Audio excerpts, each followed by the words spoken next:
Hello, everyone, and welcome again to another edition of the show, Broadcast Unfiltered. I'm so glad that you're here. Today, we take another look at the issue of election in Africa. And we'll be going to discussing post-election crisis in Tanzania. Tanzania has long been regarded as a country, as a democratic oasis in Africa. Tanzania has held successful elections since the return to multi-party democracy in Tanzania. Just like Cameroon, that announced the outcome of its October elections on Monday earlier this week. We also have presidential elections in Tanzania that took place on the 29th of October.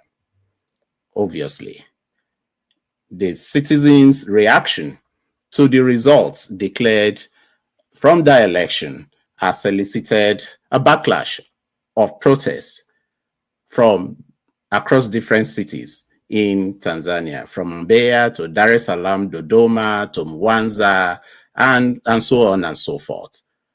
People have been out on the streets protesting. Let me play you this clip from one of the protests that are taking place over the last 24 hours right on the streets of Dar es Salaam. And then we'll come back to discuss this issue.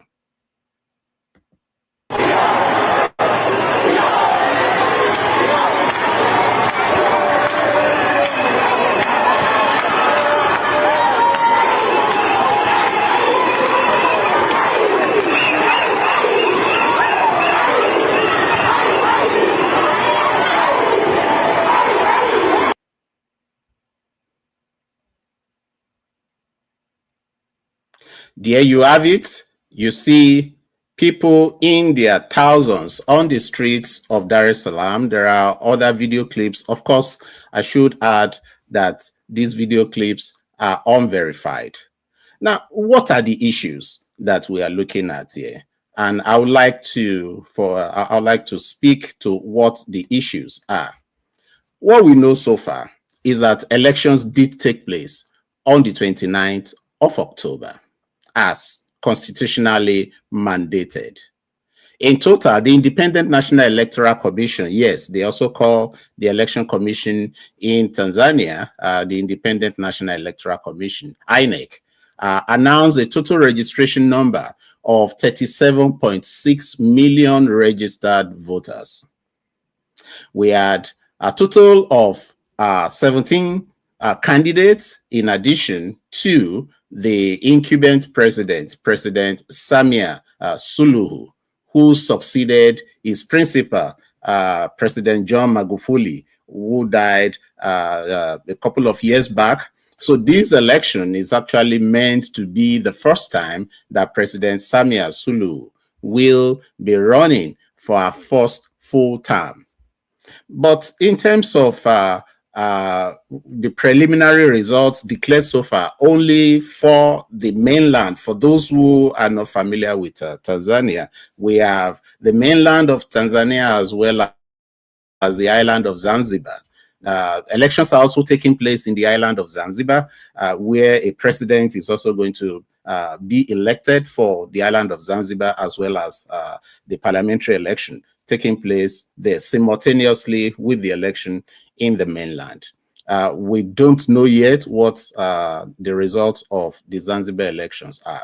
But so far, what has been declared for the presidential election, in terms of what has vote cast in the mainland, we have about 96.99% of the votes declared in favor of President Samia Suluhu.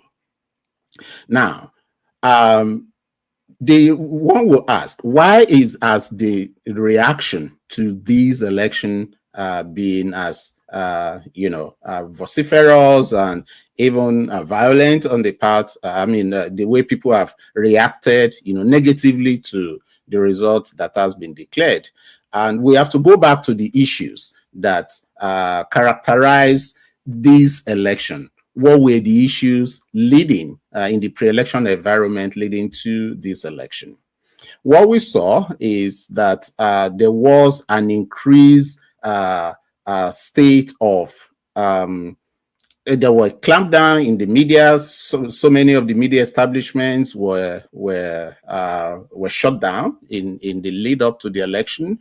We also saw the arrest, detention, as well as arraignment of some of the opposition leaders. Currently, we have the leader of the opposition party, the Chadema party, Mr. Tundu Lissu, who is standing trial over allegations of treason brought against him by the state. News report added that just on the eve of the election, the court, there was an attempt to free him, but that didn't go through. So Tundu Lissu remains in detention even as we speak. We've also seen a pattern that since the election results, or even before the election results, there's been a clampdown on internet access in the country. Right now, internet platforms like, social media platforms like X or Twitter is not currently active in Tanzania, all because in an effort more or less to control how people can organize themselves using the social media platform. It's also reported that voter turnout was quite low during the election. So that adds to the complexity around the election and the question that people are asking: why is the president, who more or less made sure that any of the opposition candidates, the likes of Tundu Lissu and the rest of them, could put up a strong challenge to during the election, were kept away. The party was proscribed was banned from participating in the election. So the field was more or less open to President Sulu to run solo. But the violence continued, the arbitrary arrests continued, and perhaps this is why we are seeing the reaction of the people as we are beginning to see it play out on the streets of Tanzania. It's very concerning that Tanzania and Cameroon's election are one of the biggest elections that that are scheduled for on the continent of Africa this year. Of course, we've seen successful election in Malawi, and we were also hoping that the elections in Tanzania, despite all the issues preceding the election, will still maintain a modicum of democratic tenets. But what we are witnessing right now appears to be totally different, from that expectation. There's very little information that one is able to get, verified information in this instance, but it's been reported that more than 400 people, for example, have been killed in different parts of the country. This statement was released earlier today by some concerned groups out there who are observing what is going on, that the security agencies have been very high-handed in terms of quelling the protest that is going on. But this is a worrying issue, and the question now is, what should be done? What should the international community do? We've not heard from the likes of the East Africa community. We've not heard from the likes of the Southern Africa Development Community, SADC, to which Tanzania is a member.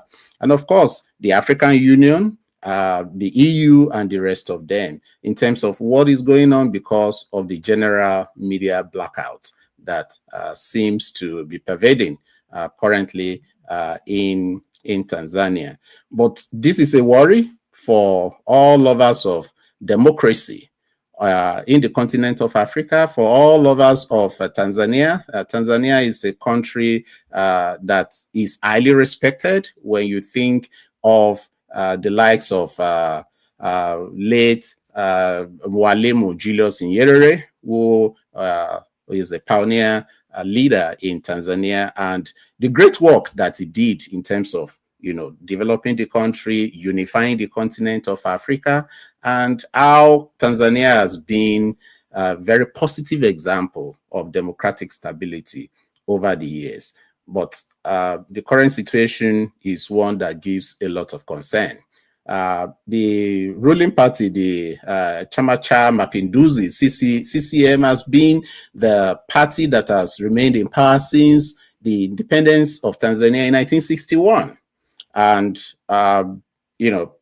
still looks like the party has, continues to hold its, political hegemony over Tanzania. But what is really surprising is why we're seeing so much, violence, why we've seen so much restriction of the civic space ahead of this election, and what we are currently witnessing in Tanzania, and the news coming out from Tanzania. What should be done? And that's a question that I would like to put out there. I think this is a time for, key voices, key leaders on the continent, within the region, to really come out and speak on behalf of the democratic process, so that greater transparency can be brought to bear in this process. How did these election results come about? Can the Independent National Electoral Commission display more transparency, more accountability in responding to the demands of the people? How can peace be quickly restored in Tanzania? Because it's such an important country, in not just in terms of the region, but even in terms of the continent altogether. So this is where we find ourselves again. We started the week with violence erupting in Cameroon as a result of flawed elections. And now we're ending the week also with another report of flawed elections taking place in Tanzania. And in both instances, we see that the people of both countries are asking that their democratic rights be respected, their right to choose and for their votes to count should reflect in terms of the ballot. So this is where we find ourselves right now, and I would like to hear from you as we continue to watch events unfold in Tanzania over the next days and hours. Thank you once again for joining me on this live show, and I will be back again as more updates come through. So long.